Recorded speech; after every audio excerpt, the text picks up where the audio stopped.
Daeho Kim watched the screens in silence. The alien ships filled the space around Earth's last colony like angry wasps.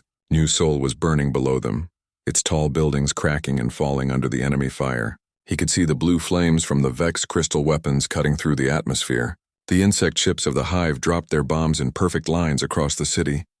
"Sir, we need to go," whispered Woo Jin Lee from the pilot's seat.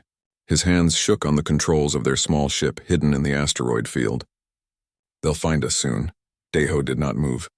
23 million people lived on New Seoul 3 days ago. Now the planet looked like a burned rock. The aliens called it the final victory over humanity. They said the chaos species was finally dead. No more humans to disturb their perfect galactic order. "Commander," said Nari Park softly. She floated next to him in the zero gravity, her scientist uniform torn and dirty. "We have to survive. We're all that's left." Daeho finally turned from the screens. Around him, 47 other humans waited in the small cargo ship. They were soldiers, scientists, engineers, and civilians who escaped when the aliens attacked. The cargo hold smelled like fear and unwashed bodies. These people trusted him to keep them alive. "Take us to Base 7, he told Woo Jin. The pilot nodded and fired the quiet engines. Their ship moved away from the asteroid, invisible to alien sensors. On the main screen, the alien leader was speaking to the galaxy. The Vex commander looked like a walking crystal tower, his body glowing with inner light. "Today marks the end of the human plague," he said in perfect galactic standard language. "No longer will this violent species threaten peaceful civilizations. The galaxy is safe." Nari made a small angry sound. "Peaceful," she said. "They killed our children." Daeho remembered his own daughter. She was 7 years old when the aliens bombed her school. The Vex said it was necessary to stop human aggression. They said human children would grow up to be killers. They said it was mercy to end their lives quickly. "Sir," said a young soldier named Taemin-yoon, "what do we do now? There's only a few thousand of us left in the whole galaxy." Daeho looked at the faces around him. Most were crying. Some stared at nothing with empty eyes. All of them had lost everything. Families, homes, their entire species, all gone. The aliens thought this made humans weak. They were wrong. "We make them pay," Daeho said simply. Base 7 was a mining station built inside a dead asteroid. The humans had hidden it well, far from any shipping lanes. No alien knew it existed. When their ship docked, Daeho saw more survivors waiting for them. Engineers from the Mars colonies, soldiers from the Outer Rim, scientists from the research stations. In total, maybe 3,000 humans still lived in scattered groups across the galaxy. Dr. Nari Park had been studying alien biology for 15 years. She knew things about the Vex and Hive that even they did not know about themselves. While Daeho planned their next moves, she worked in her small lab. "Look at this," she said, showing him data on her screen. "The Vex crystal bodies need specific minerals to stay strong. Without them, they become brittle like glass. And the Hive insects? They share a group mind through chemical signals. Disrupt the chemicals and they go crazy." Daeho studied the information. "Can we use this?" "Maybe. But we need alien equipment to make the weapons work." Nari's eyes were bright with possibility. "We need to capture their technology. That was the problem. The aliens had better ships, better weapons, better everything. One Vex destroyer could destroy 10 human ships. A Hive swarm could overwhelm any human defense. Fighting them directly was suicide. But humans had one thing the aliens did not understand: they could change." Daeho called a meeting of the surviving commanders. They gathered in the asteroid's small conference room. Admiral Jin Woo Han had escaped with part of his battle fleet. Captain So Young Choi commanded a group of engineers and hackers. Commander Woo Jin Lee led the pilot crews. Each had maybe 50 to 100 people under their command. "They think we're dead," Daeho said. "That gives us an advantage. Dead people don't attack supply convoys. Dead people don't sabotage alien bases. Dead people don't learn from their mistakes." Admiral Han looked tired. His flagship had been destroyed in the last battle for Earth. Half his crew was dead. "What can we do with so few ships? We have maybe 20 fighters and 5 cargo vessels." "We don't fight like a fleet," Daeho replied. "We fight like ghosts. We hit them where they don't expect. We take what we need. We learn how their technology works. And then we hit them again." Captain Choi smiled for the first time in days. "Guerrilla warfare in space. Use their own weapons against them." "Exactly. The aliens fight in patterns. They follow rules. They expect their enemies to do the same. But humans don't follow alien rules. Over the next weeks, they planned their first strikes, small attacks on isolated alien outposts, quick raids on supply ships, always making it look like accidents or equipment failures. The aliens were so confident in their victory that they would not suspect human involvement. Nari worked day and night in her lab. She studied captured alien equipment from the old wars. She learned how their computers worked, how their weapons functioned, how their bodies processed food and air. Every piece of information was a potential weapon. Wu Jin trained the pilots in new tactics: how to fly silent through asteroid fields, how to attach bombs to alien ships without being detected, how to escape before the enemy knew they were there. The soldiers practiced with captured alien weapons.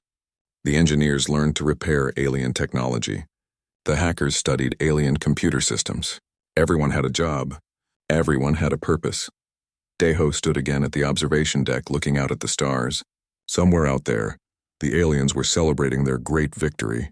They thought the human threat was over forever. They were building monuments to their success. They were telling their children how they saved the galaxy from the chaos species. They were wrong about everything. Humans were not dead. They were learning. They were adapting.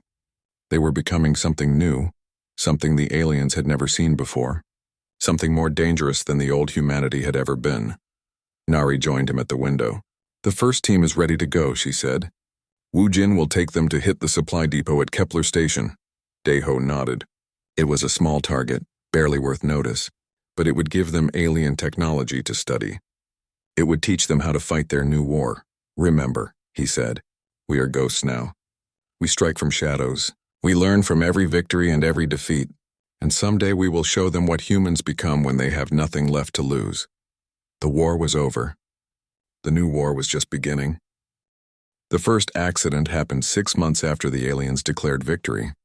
A Vex supply ship carrying crystal weapons simply vanished between two star systems. The crew reported everything was normal. Then their signal stopped. When rescue ships arrived, they found only floating debris and no survivors. The Vex commanders blamed equipment failure. Old ships sometimes broke down in hyperspace. It was unfortunate, but not unusual. They ordered better maintenance checks and forgot about it. The second accident came 3 weeks later. A high food transport heading to their colony worlds exploded while loading cargo. The blast destroyed the entire space station and killed thousands of insect workers. Security recordings showed the explosion started in the ship's engine room, but no one could explain why. Again, the aliens called it an accident. The Hive Queen ordered new safety procedures. She increased security at all major stations, but she did not suspect enemy action. After all, the humans were extinct. Daeho Kim watched the alien news reports from his hidden base. The aliens were starting to worry, but they still did not understand what was happening. That was exactly what he wanted. "Show me the next target," he said to Captain So-Young Choi. The young engineer had become their best hacker and technology expert. She could break into alien computer systems like they were simple children's toys. So-Young brought up a holographic map of the local star systems. Red dots marked alien military bases. Blue dots showed supply routes. Yellow dots were civilian targets they would avoid. "The Vex mining operation at Wolf 359, she said, pointing to a red dot. "They're pulling rare metals for their crystal weapons. 60 ships guard the operation, but most are automated drones." "Defenses?" asked Daeho. "Heavy shields, but they only watch for big ships. Our stealth fighters can get close if we time it right." So-Young smiled. "And I found something interesting in their computer network. All the mining drones share the same control system." Daeho understood. If they could hack the control system, they could turn the drones against their makers. "How long do you need?" "Give me access to one drone for 30 minutes. I can upload a virus that will spread to all of them." On the other side of the base, Dr. Nari Park was working on something even more dangerous. She had been studying alien biology for months, using samples taken from the battlefields of the old war. Her lab was filled with alien blood, tissue samples, and chemical analyses. "I think I found it," she told Daeho when he visited her lab. She held up a small container of clear liquid. "This chemical disrupts hive communication. Spray it in their air system and the insects go crazy. They can't coordinate attacks or even talk to each other." Daeho took the container carefully. "How much do we have?" "Enough for 3 or 4 major operations. But I need more alien equipment to make larger amounts." Nari's eyes were tired but determined. "We also need to test it on live subjects. That was the hard part. They needed to capture aliens alive to test their weapons. It meant taking bigger risks and fighting harder battles, but the information was worth it. Sergeant Taemin Yoon had volunteered for the most dangerous missions. The young soldier was learning alien combat techniques by fighting them directly. He studied how Vex crystal warriors moved in battle. He learned how hive insects attacked in groups. Most importantly, he discovered their weaknesses. The Vex are slow to change direction, he reported after his last mission. Their crystal bodies are strong but heavy. Hit them from behind and they take time to turn around. And the hive insects panic if you kill their group leaders first. Daeho added this information to their growing database. Every mission taught them something new about their enemies. Every victory made them stronger for the next fight. The aliens, meanwhile, were becoming confused and frightened. More accidents kept happening. Supply ships disappeared. Military bases suffered mysterious explosions. Computer systems failed at critical moments. Equipment worked perfectly until it suddenly didn't. The Vex High Command called emergency meetings. Their crystal leaders debated possible causes. Some suspected sabotage from other alien species. Others blamed technical problems with their aging equipment. None considered that humans might still be alive. The Hive Queen was more paranoid. She ordered security sweeps of all important facilities. Her insect soldiers searched for hidden enemies and secret weapons, but they looked for other aliens with familiar technology. They never imagined tiny human ships hiding in asteroid fields. After 8 months of accidents, Captain Woo Jin Lee led his most daring mission yet. His target was a Vex communications relay that connected 20 star systems. Destroying it would blind the aliens for weeks and give the humans time to plan bigger attacks. Woo Jin's team included So Young and her hacking equipment, Taemin and his combat specialists, and Dr. Nari with her biological weapons. They flew in a captured alien cargo ship that So Young had reprogrammed with human systems. The relay station was built inside a small moon orbiting a gas giant. Massive crystal towers reached up from the surface, sending signals across space at faster than light speeds.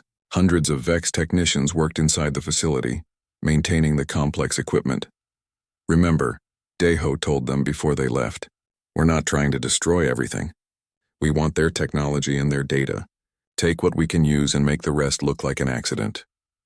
The mission went perfectly at first. So Young's fake cargo ship passed through security without problems. The Vex guards barely looked at their forged shipping documents. Why would they? No one had attacked an alien facility in 8 months. Once inside the station, Taemin's soldiers moved like ghosts through the corridors. They wore stolen Vex maintenance uniforms and carried forged work orders. The real Vex workers ignored them completely. So Young reached the main computer core and began her work. Her fingers flew over the alien keyboard as she downloaded communication codes, shipping schedules, and military plans. All the information would help plan future attacks. Dr. Nari found the station's life support systems. She carefully introduced her chemical weapons into the air recyclers. Not enough to kill anyone, but enough to make the Vex workers sick and confused. When they investigated later, it would look like contaminated air filters. The team had almost finished when everything went wrong. A Vex security patrol found Taemin's soldiers in a restricted area. The Crystal Warriors were suspicious and asked too many questions. When the humans tried to leave, fighting broke out. Taemin's training paid off. His soldiers used the aliens' size against them, attacking from behind and staying out of reach. The Vex crystal weapons were powerful but slow. Human speed and tactics won the battle, but the noise attracted more guards. Time to go, Woo Jin said over the radio. Security is coming from all directions. So Young grabbed her equipment and ran for the ship. Dr. Nari activated her chemical weapons as a distraction. Taemin's soldiers fought a running battle through the station corridors, using alien weapons they had captured. They escaped just as the station's alarms began screaming. Behind them, Vex workers were collapsing from the chemical attack. Computer systems were crashing from So Young's viruses. Emergency crews rushed to contain what looked like multiple system failures. Later, the alien investigators would find evidence of the battle. Blast marks on walls, dead guards, missing computer data, but they would also find the chemical contamination and computer viruses. It would look like a terrible accident made worse by equipment failures. Daeho smiled when he read their mission report. The aliens were learning to fear these accidents, but they still did not know who was causing them. They were fighting ghosts and losing badly. What's next? Asked So Young. She was already studying the stolen alien data, looking for new targets and weaknesses. Now we get bolder, Daeho replied. It's time to show them that their worst nightmare is real. Time to let them know that humans are not extinct. Admiral Jin Wuhan was supposed to be dead. His flagship had been destroyed in the last battle for Earth, and official records listed him as killed in action. That was exactly what he wanted the aliens to believe. His ship, the Iron Will, drifted in the shadow of a broken moon in the Centauri system. From the outside, it looked like a derelict wreck. Hull plates missing, engines dark, no life signs. Inside, however, 200 human survivors worked around the clock to repair their vessel with stolen alien technology. Sir, we're receiving Commander Kim's signal, reported his communications officer, Myung Song. She was young but skilled, one of the few who had escaped when the aliens destroyed the outer colonies. Jinwoo moved to the command center. On the main screen, Daeho's face appeared from his asteroid base. Behind him, Jinwoo could see other human leaders joining the conference call. Captain So Young from the engineering teams, Dr. Nari from the science division, Sergeant Taemin from special operations. Status report, Daeho said without ceremony. The Iron Will is ready for combat, Jinwoo replied. My crew has installed Vex crystal weapons and hive shield generators. We're not as fast as we used to be, but we hit harder than any ship in the old human fleet. So Young nodded approvingly. My teams have established contact with 17 other survivor groups.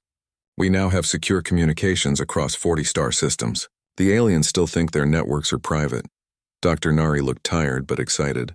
I've developed new biological weapons that target specific alien genetics. We can now disable Vex warriors without killing them, or make hive insects attack their own queens. Daeho studied their reports. In 18 months, their small resistance had grown from desperate survivors into a coordinated fighting force. They had weapons the aliens didn't understand, tactics the enemy couldn't predict, and most importantly, they had nothing left to lose. The aliens are starting to panic, he said. Their security briefings mention unknown hostiles and possible terrorism. They're increasing patrols and changing their schedules. Good, said Taemin. Fear makes them make mistakes. It also makes them more dangerous, Jinwoo warned. They might start killing civilians in their own territories looking for hidden human bases. Daeho's expression hardened. Then we give them bigger problems to worry about. It's time for Phase 3 of our operations. The plan was ambitious and risky. Instead of small raids and sabotage, they would coordinate major attacks across multiple star systems. The goal was not just to damage alien operations, but to send a clear message. Humanity was not extinct. Mi Young had spent months mapping alien communication networks. She knew which systems carried military orders, which handled civilian traffic, and which connected to the highest levels of alien government. More importantly, she had found ways to break into them all. I can interrupt their communications for maybe 30 minutes during the attack, she told the planning committee. Long enough to cause chaos, but not long enough for them to trace the source. Jinwoo's role was to hit the major military target, a Vex weapons depot that supplied crystal cannons to half their battle fleet. The depot was heavily defended, but its location in an asteroid field would help hide the human attack until it was too late. So Young's engineering teams would target the aliens' manufacturing centers, factories that built ships, produced weapons, and processed raw materials. Shutting them down would hurt the alien economy and slow their military production.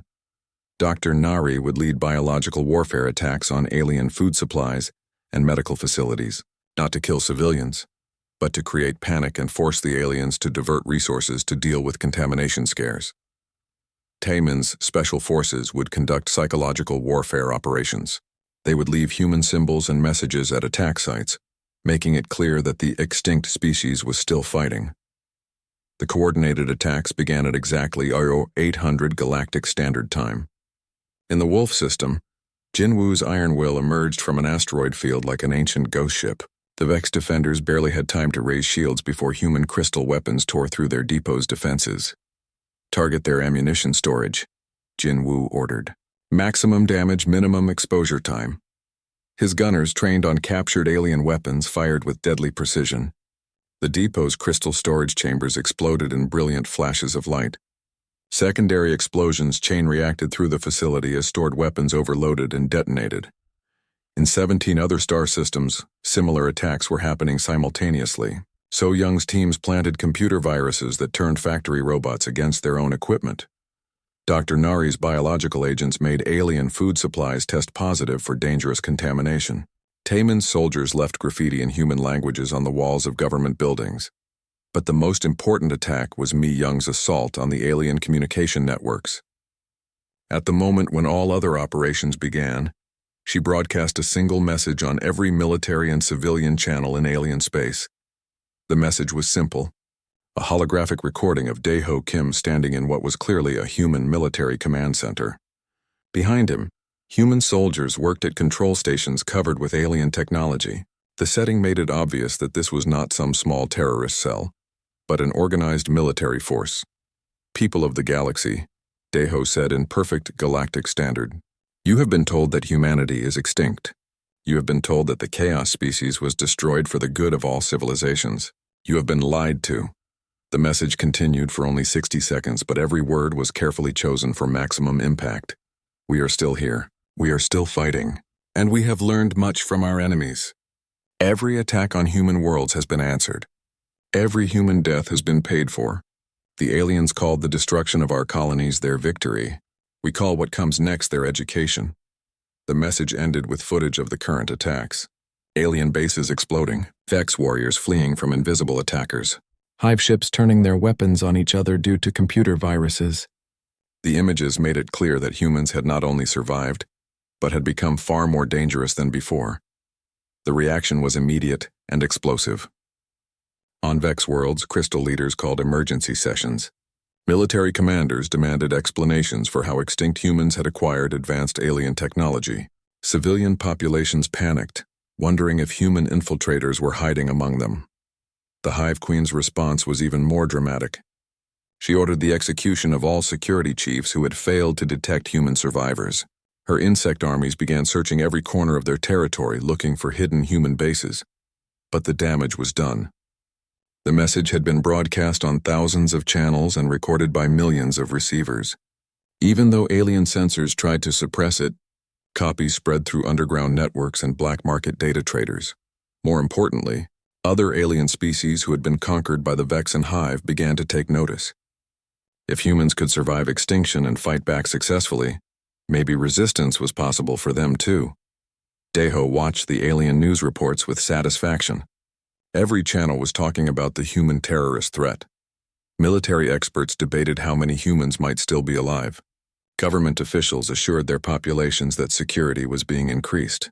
"They're afraid," observed Dr. Nari. "Look at their body language. The Vex leaders are dimming their crystal bodies. That's a sign of stress. The Hive Queen hasn't left her throne chamber in 3 days.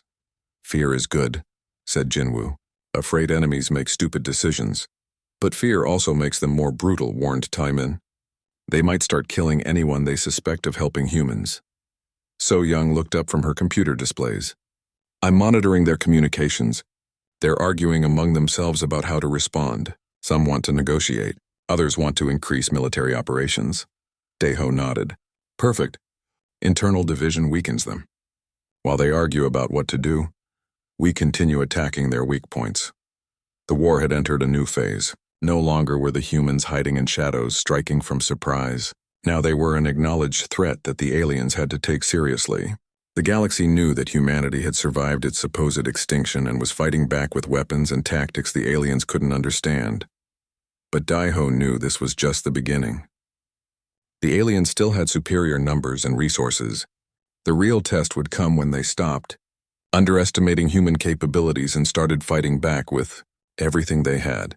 That would be when the humans would show them what they had truly learned from their extinction, that survival was not about being the strongest or most numerous. It was about being the most adaptable, and no species in the galaxy was more adaptable than humanity. The Vex command ship Crystal Dominion was the most powerful vessel in their fleet. 3 kilometers long and armed with enough firepower to destroy a small moon, it had never lost a battle.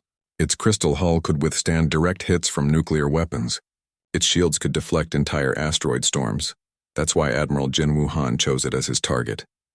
"You're insane," Captain Woo Jin Lee said over the secure communication link. That ship has a crew of 10,000 Vex warriors.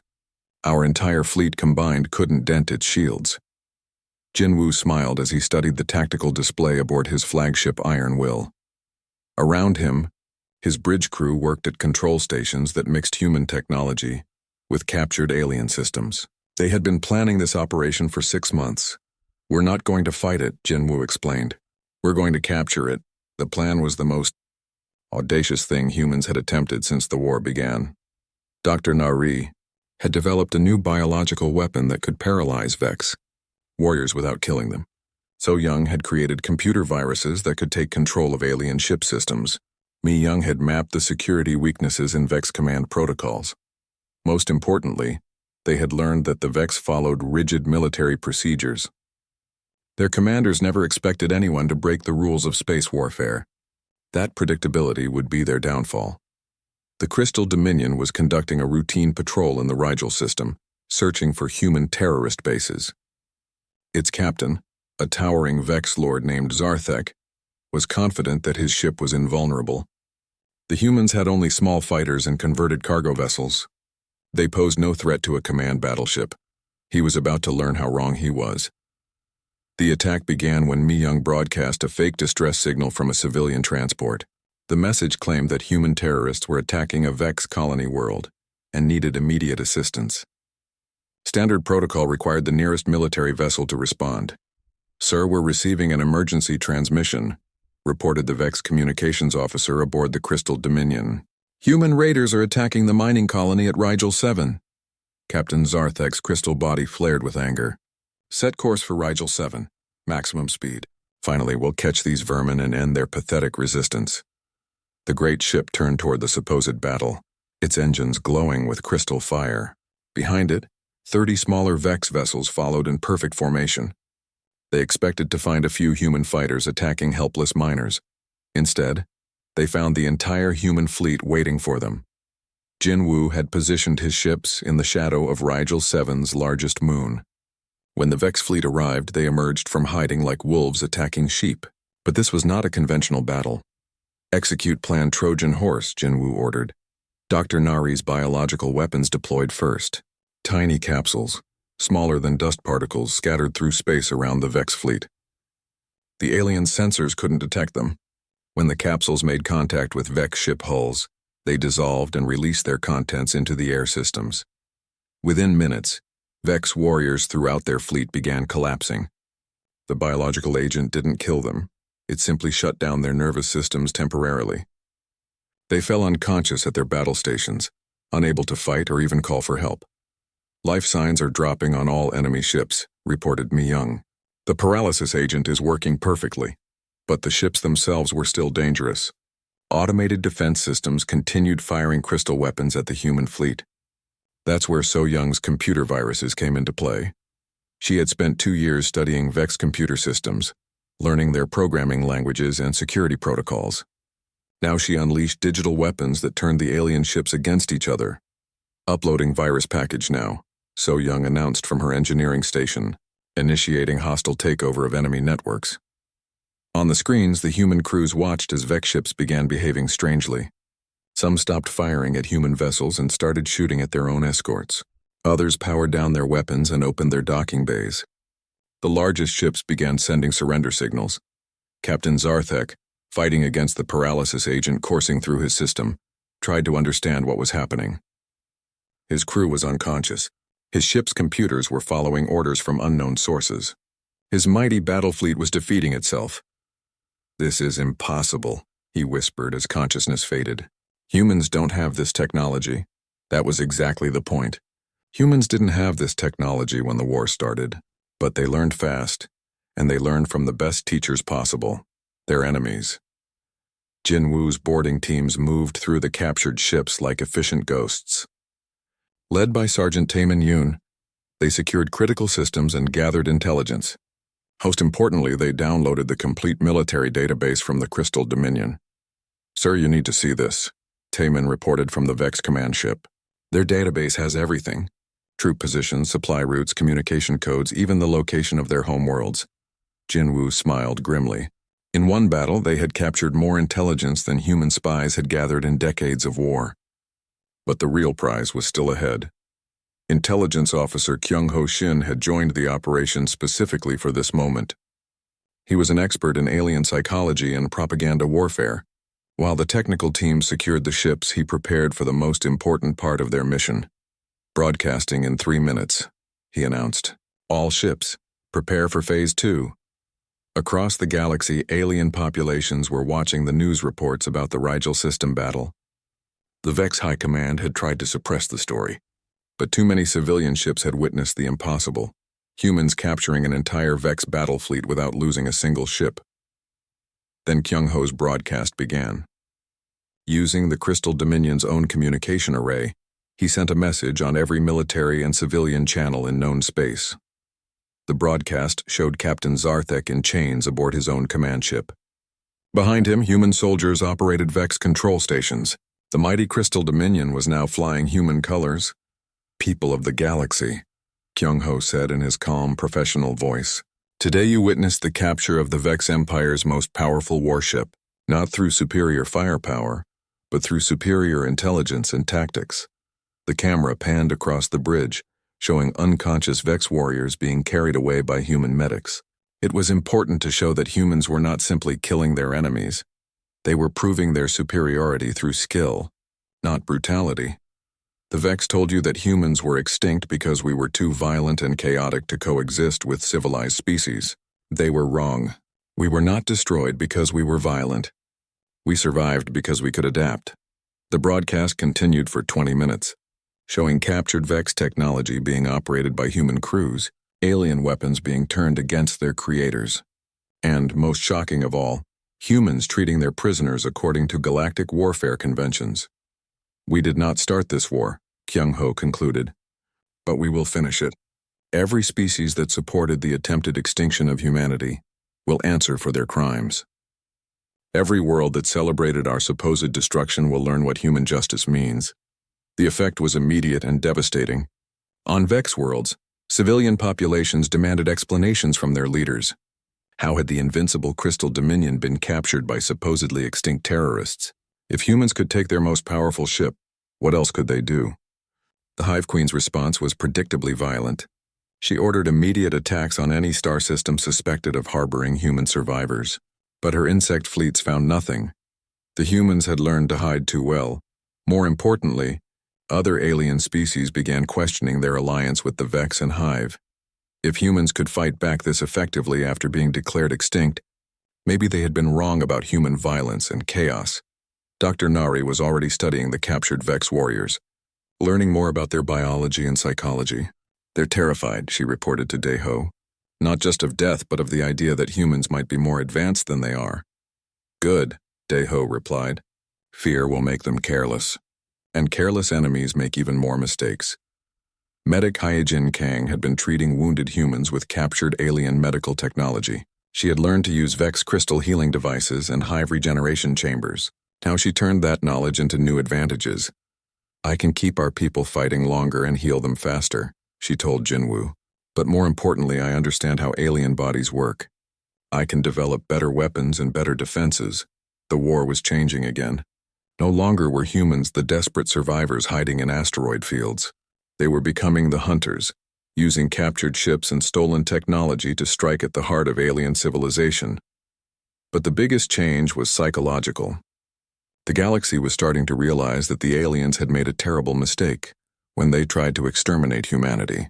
Instead of destroying a threat, they had created something far more dangerous. Humans with nothing left to lose and everything to gain. As Jinwoo stood on the bridge of the captured Crystal Dominion, looking out at his growing fleet of converted alien warships, he remembered Daeho's words from the beginning of their resistance. "We are ghosts now. We strike from shadows. We learn from every victory and every defeat. And someday, we will show them what humans become when they have nothing left to lose." That Da historian Seung-Min Jang had spent 3 years translating alien archives captured from the Crystal Dominion. What he found in the deepest, most classified files changed everything the humans thought they knew about the war. He called an emergency meeting of the human leadership aboard Admiral Jinwoo's flagship. Commander Daeho Kim, Dr. Nari Park, Captain So-Young Choi, and the other survivors gathered in the ship's conference room. The walls displayed holographic documents in Vex crystal script and Hive chemical notation. "You need to see this," Xiongmin said, his voice tight with anger. "The aliens didn't attack us for resources or territory.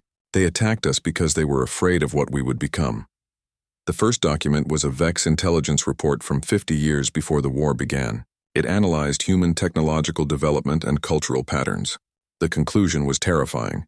Humans were advancing faster than any species in galactic history. "Look at this projection," Xiongmin said, highlighting a section of the report. They calculated that humans would develop faster than light communication within 10 years, universal translation technology within 20 years, and something they called species integration protocols within 50 years. Dr. Nari leaned forward. "What are species integration protocols?" "The ability to incorporate other species' biological and technological advantages into human genetics and culture." They were afraid we would unite the galaxy under human leadership, not through conquest but through cooperation. Captain So-Young stared at the data. "They attacked us to prevent us from becoming what we're becoming right now." The next files were even more disturbing. Military planning documents showed that the aliens had debated peaceful contact with humanity. Some Vex lords and Hive subqueens had argued for trade agreements and cultural exchange. But the war faction had won with a simple argument. Humans were too dangerous to be allowed to reach their full potential. "This is a xenocide planning committee," Xiongmin said, displaying meeting records from the highest levels of alien government.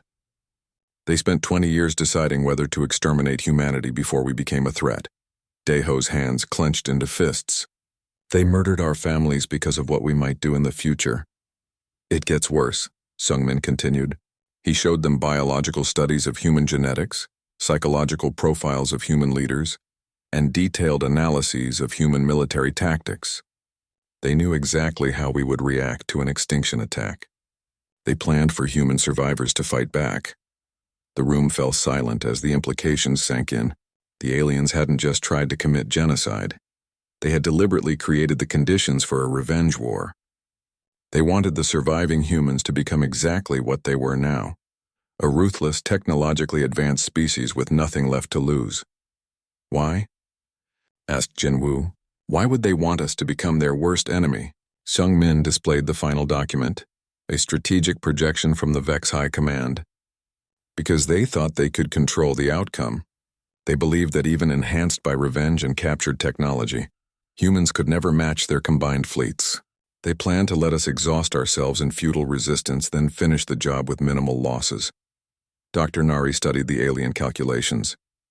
"They underestimated human adaptability. Their models assumed we would fight like every other species, with predictable tactics and limited innovation.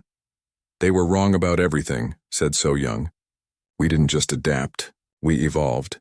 Commander Yoon-Jung Lim had been listening quietly from her position near the door. She was one of the newer recruits, a former colony defense commander who had joined the resistance after her entire world was sterilized. Unlike the original survivors, she had no memory of peaceful coexistence with aliens. "Does it matter why they did it?" she asked. "They tried to kill us all. Now we kill them all. The reasons don't change the outcome." Daeho looked around the room at his fellow survivors. 3 years of constant warfare had changed them all. They were harder now, more ruthless, more willing to do whatever was necessary to win. The aliens had created exactly what they feared most: humans with no moral limitations in war. "It matters because it tells us what we're becoming," he said quietly. They were afraid of human potential for cooperation and growth. We're giving them human potential for destruction and revenge. The moral weight of that realization hung heavy in the room. The humans had been fighting to survive, then fighting for justice, and now they were fighting for total victory. Each stage had required them to become more like their enemies, and less like the species they used to be. Intelligence Officer Kyung-Ho Shin had been analyzing enemy communications from across the galaxy. His report showed the growing effectiveness of human psychological warfare, but also its costs. 17 alien species have declared neutrality in the last month, he reported. They're afraid of both sides now. The Vex and Hive for their brutality, and us for our... He paused, looking for the right word. Efficiency. Medic Hyojin Kang had seen the changes up close in her medical bay. Human soldiers were requesting modifications using captured alien technology, enhanced strength from Vex crystal implants, improved reflexes from hive neural boosters, better healing from a dozen different species' medical advances. We're not entirely human anymore, she said. Some of our people have more alien technology in their bodies than human genetics. They're stronger and faster, but they're also, she struggled to explain, they don't react to loss the way they used to. They don't mourn their dead or celebrate their victories. They just fight. Dr. Nari had been working on biological weapons for so long that she sometimes forgot they were designed to cause suffering. Her latest creations could target specific alien genetic markers, causing pain without death or death without pain, or madness without physical symptoms. She could make enemy populations suffer in ways their own scientists couldn't understand or treat. I've become very good at causing agony, she said matter-of-factly. Sometimes I wonder if that's what the aliens wanted all along, for us to become monsters. The discussion was interrupted by an urgent communication from the bridge. A massive alien fleet was approaching their position, the largest force ever assembled against human resistance. Both Vex and Hive had put aside their own conflicts to unite against the human threat. 5,000 ships, reported the tactical officer. Every type of vessel in their combined fleets. They're not trying to capture or negotiate. This is a complete extermination force. Admiral Jinwoo looked at his fellow commanders. The humans now controlled nearly 100 captured alien vessels, enhanced with hybrid technology and crewed by survivors who had nothing left to lose. It was still a massive numerical disadvantage. We could run, suggested Captain Wu Jin. Find another hiding place, continue guerrilla operations.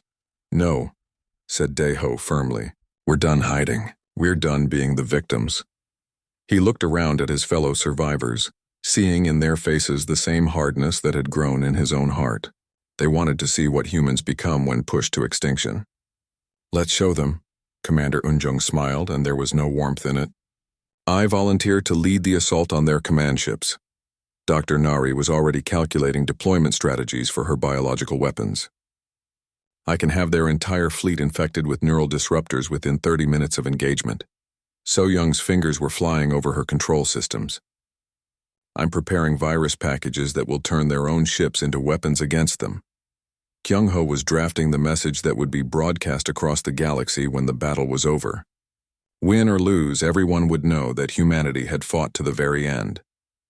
As the human fleet prepared for what might be their final battle, Dae-ho thought about Seung-min's discovery. The aliens had been afraid of human potential for unity and growth. Instead, they had created human potential for endless war and perfect revenge. Perhaps that was the real tragedy. Not that humanity had been nearly destroyed, but that in saving themselves, they had become something the galaxy had never seen before, a species that could learn from any enemy, adapt to any threat and accept any cost for victory. The aliens had called their attack on Earth a victory. They had said it was necessary to preserve galactic peace. Soon they would learn what price their victory had really cost. The humans were no longer fighting to survive or even to win. They were fighting to teach the galaxy a lesson about the consequences of trying to exterminate an entire species. That lesson was going to be written in alien blood across 1,000 star systems.